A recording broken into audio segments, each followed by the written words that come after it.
Quincy Avery. Who's Quincy Avery, you ask? He's the personal quarterback coach of Texans starter Deshaun Watson, who wants out of Houston. The tweet from Quincy Avery: what's the criteria for a quarterback asking to get traded, then actually getting traded, asking for a friend? Oh, yes. Yes, he was asking for a friend, and his friend is Deshaun Watson. Look, we've seen two quarterbacks who wanted trades get them so far. Matthew Stafford gets his trade out of Detroit. Carson Wentz gets his trade out of Philadelphia. Deshaun Watson still waiting, and by all appearances will continue to keep waiting. Charean, there was a story in The Athletic today that takes a look at how things went sideways between Deshaun Watson and the Houston Texans. And it goes back to the DeAndre Hopkins trade, which he found out about on social media. And then when he was negotiating his contract, Bill O'Brien told him he'd have a seat at the table for the direction of the team. And that all fell apart, and they fired Bill O'Brien, and it made Deshaun Watson think, what's the direction of this team? He made his comments at the end of the season about a changing culture. That's reportedly a sign that he wanted Jack Easterby gone. Easterby has only gotten stronger and more powerful, and then they disregard Deshaun Watson's input for coach and GM, even though they told him he'd have a seat at the table for that. That's led to the point where we are right now, where he wants out. And this dawned on me when I was writing the item earlier today. If they're into reshaping the culture in Houston, and you have a guy who's saying, I don't want to be part of this culture, why in the world do you want to keep him? That's what I can't figure out. I get why they want to keep him, Mike. I mean, you look at what he's done in Houston. He led the league in passing yards last season. He has a $10.94 million base salary this year, and I know it goes up in 2022 with the $35 million cap hit, but that's still reasonable for a guy you know is a franchise quarterback. These guys don't grow on trees. They found their franchise quarterback. You think about all the guys they went through and the ways they tried to get him, from Matt Schaub to David Carr, drafting him #1 overall. I mean, they went through all these quarterbacks, and they finally seemingly have found their franchise quarterback. He is a franchise quarterback. I think we'd all agree with that. And now he says he wants out. But it seems to me, Mike, that this is an owner who has picked Jack Easterby over Deshaun Watson. That's just the way it feels to me from the outside, because by all appearances, Deshaun Watson is one of many players, but your most important player who wants to see Jack Easterby gone, and yet he's not gone. He's still there and obviously has a big role and a big hand in this organization. And unless and until Jack Easterby is gone, I don't know how this franchise really moves forward and changes that culture that both J.J. Watt and Deshaun Watson talked about. And this is a team just a couple years ago that we thought was on the verge of a Super Bowl championship with all the great players that they had on their team. Not anymore. They're a long, long way, Mike, from getting to the mountaintop with or without Deshaun Watson, which is one of the reasons you think maybe they should trade him and hit that reset button.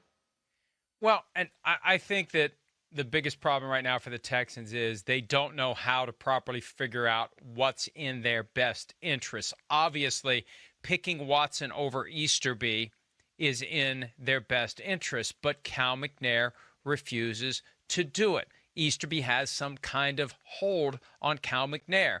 Or we can't have the inmates running the prison. I keep coming back to the catchphrase from the late Bob McNair that was uttered in conjunction with the ongoing discussions at the time over the national anthem. That to me feels like the ultimate source of everything that the Texans are doing, saying, not saying, feeling or not feeling as it relates to Deshaun Watson. You just work here. You don't tell us how to run our business. We decide how to run our business. You don't like Jack Easterby? Too bad. You're here to play football. We'll worry about who's working in the front office. You want somebody else to be hired for the coaching position? Too bad. That's our decision to make. Now, they made a mistake by making him think that he would have input.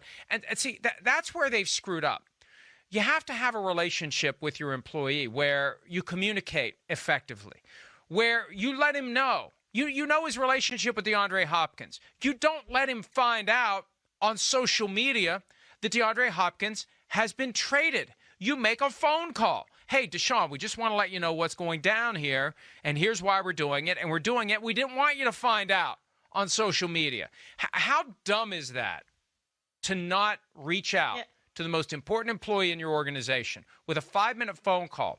It shows that you're either stupid or you're inconsiderate. Either way, it's enough. When enough of those things happen, for the guy to say, I want out. And I understand why he wants out. And I don't know whether or not the Texans are going to realize it's in their best interest to shop him now and maximize the return and then move forward rather than being stubborn and creating a big fight and ultimately getting less for Deshaun Watson when they inevitably let him go, because he's decided he wants out. The only question is when it's going to happen and what they're going to get in return for him. Well, Mike, and it just feels like they have no plan, right? They've now drawn this line in the sand and said, we are not trading Deshaun Watson. He'll come to his senses. He'll report. He's not going to hold out. He's not going to retire. And then what do you do if he does hold out? What if you do if he holds out in training camp? And then you say, okay, he's coming back for the start of the season. You get to week 1, he's not there. What do you do? What's your plan? This just looks like a team that has no plan. And if you think you're going to trade Deshaun Watson at that point and get anything of value for him, like what you could get right now, you're just not. So at that point, then you are probably tied to him, at least until the trade deadline. But I just don't know that you can maximize what you can get for him like you can right now, like you can before the draft happens, where you're getting draft picks this year, next year, the year after, however long, however many draft picks that entails. And we all think it entails a lot of draft picks and probably some players too. Maybe the biggest trade since the Herschel Walker trade in NFL history.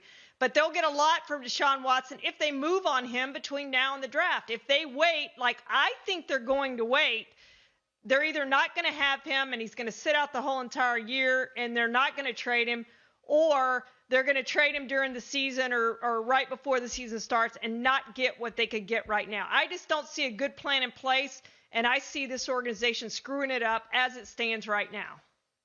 And it doesn't surprise me at all. And folks, if you want to understand what this team currently is about, go to YouTube, find the videos of Jack Easterby under the guise of preaching, engaging in stand-up comedy. I mean, this guy is so awkward that even Michael Scott says, man, that guy's a little bit awkward. So if you want to understand, again, just because this is the guy who's whispering in Cal McNair's ear.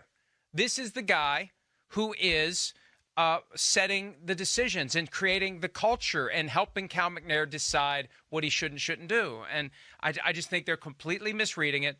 They completely misunderstand what it's going to take to make Deshaun Watson happy. And it's too late to try to turn it around. That's the other thing they don't understand. So for the same reason that they didn't realize maybe a phone call to Deshaun Watson would be helpful when they were trading DeAndre Hopkins, they don't understand that it's too late to try to fix it now.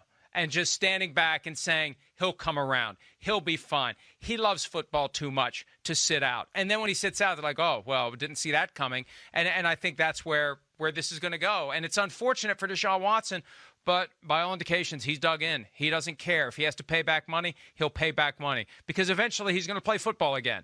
And it's going to be most likely for somebody else. And if he has to sit out a full year to prove it, I feel like he's got himself in the state of mind, Charean, that he's willing to do it. And it's a shame because this is a guy who needs to be on the football field. He's one of the best players in the NFL. The game's best interest isn't served by Deshaun Watson not being on the field for someone. Well, Mike, and I think that it's time, or is going to soon come a time, when Deshaun Watson is going to have to pick up the phone. He's going to have to talk to the Houston Texans himself, not through his agent. He's going to have to talk to them. And I also think it's going to come time for him to come out publicly, have a press conference, whatever you do, but talk publicly and state your case, why you want out. And I'm not reporting. The Texans have to understand this. So if he wants that trade and he wants it now rather than later, where it gets to that point he's holding out, he's going to have to talk to somebody, Mike, and lay out exactly what he wants and why he's not showing up for the Texans. Otherwise, this is going to drag out until training camp and into the season and however long, because the Texans aren't going to change their mind. But if he starts the public campaign of, I want out, I could see this speeding things up, Mike. Yeah, that is the one missing ingredient in this so far. And I don't think Deshaun Watson is wired to go public that way. The item in The Athletic says that he has a very deliberately stoic demeanor that was inspired by witnessing his mother's battle with cancer and how she handled the adversity. He prides himself on not getting upset, on not showing his emotion. And I think he believes that this is something that can be resolved without having to create a public fight, that he doesn't want to have to take it to that point. Now, he could decide at some point that's his only option. I've done everything I can. I've been as patient as I can be. I tried to handle this professionally. I tried to handle this discreetly. I tried to handle this quietly. And they have said no to me at every turn.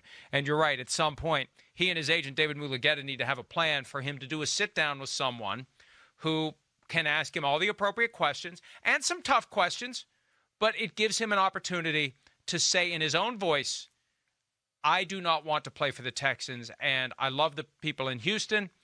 I enjoy and appreciate my time there, but given where the organization currently is, it's in my best interest and in the team's best interest for us to separate. And it's clear that Deshaun Watson still has a strong affinity for the folks in Houston.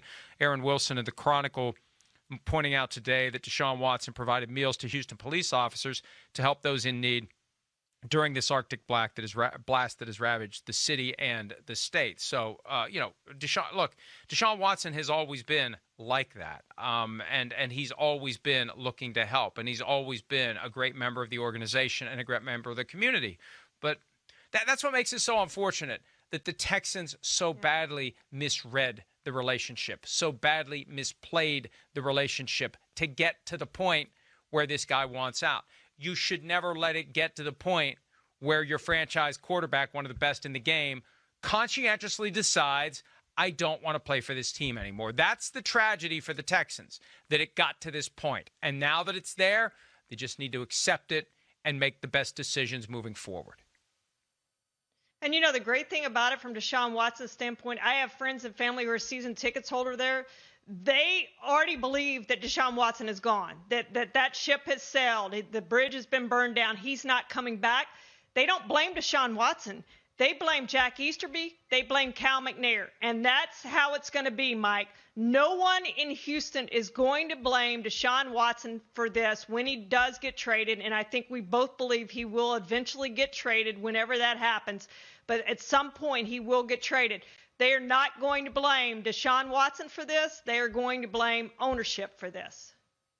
I continue to be fascinated by the reality that these multi-billion-dollar football operations with so many resources and so much time and so much effort and expertise devoted to crafting the best possible football team ultimately is held and run by a monarchy. And the keys get handed to this family member or that family member with no guarantee whatsoever that the person who inherits the ability to run the organization knows what he or she is doing. Hi, I'm Mike Tirico, and thanks for watching. Make sure to hit subscribe for the latest news and highlights from NBC Sports.